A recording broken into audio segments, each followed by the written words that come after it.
Hello again. The purpose of this module is to introduce you to something that we have incorporated into our database of cemetery records, and a special tool available at this point only through Chrome that allows you to take great advantage of that. So again, we're going to go back up to the Resources tab at the top of the page, select Cemeteries under the Resources menu, and I'm again going to pick on the Daniel family and use information in there. So I'm going to go to the Search Database tab and just do a general search.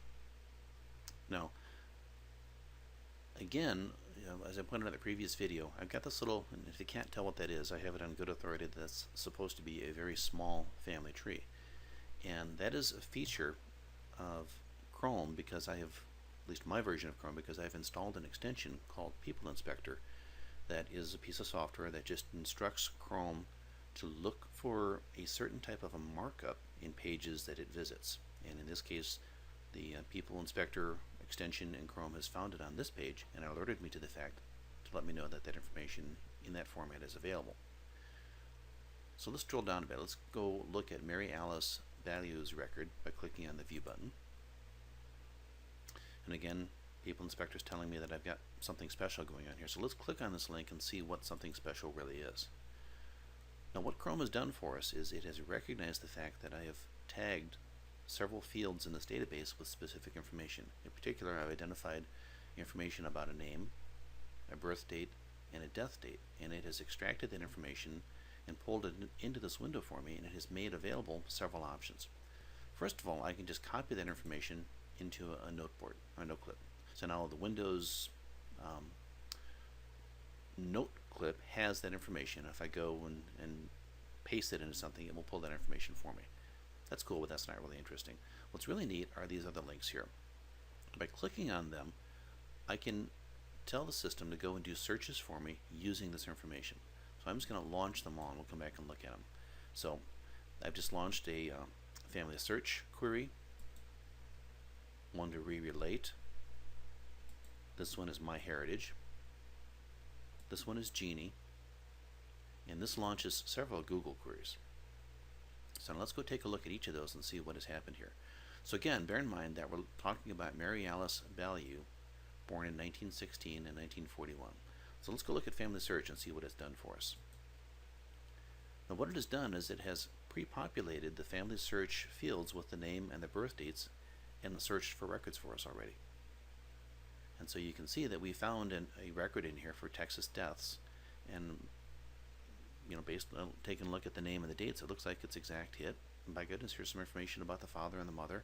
So, just literally with the click of the button, Familysearch has identified a lot of records that it believes might possibly be related.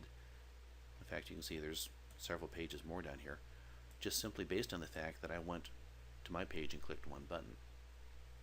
So Familysearch is a great resource for information, as you can tell.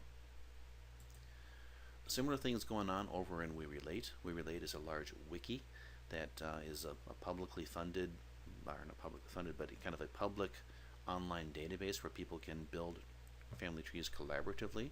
And so again, this is another potential rich resource for information about the people, and it has launched the query for us automatically.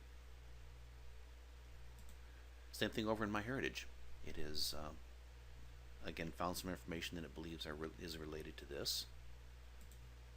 And over in Geni. Now Geni is, I don't think, quite as rich of a resource, but it's just yet another link where you might possibly find something.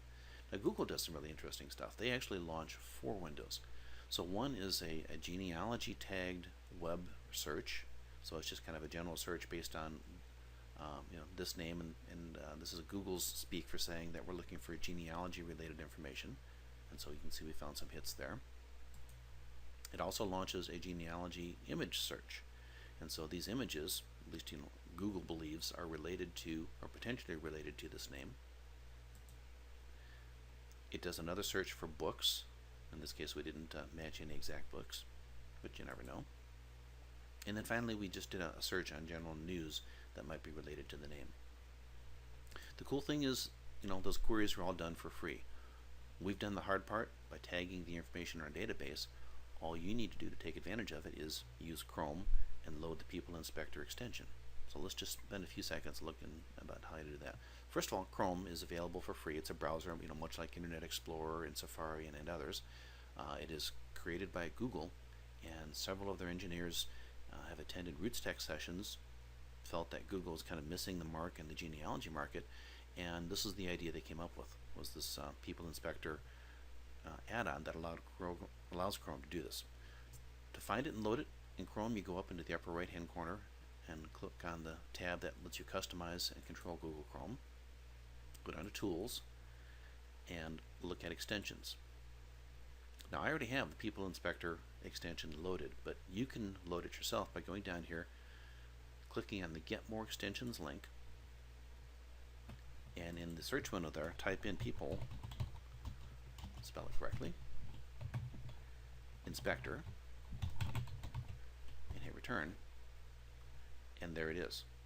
And so then from here you would be able to install it into your browser, into your Chrome browser, and take advantage of these search capabilities as well.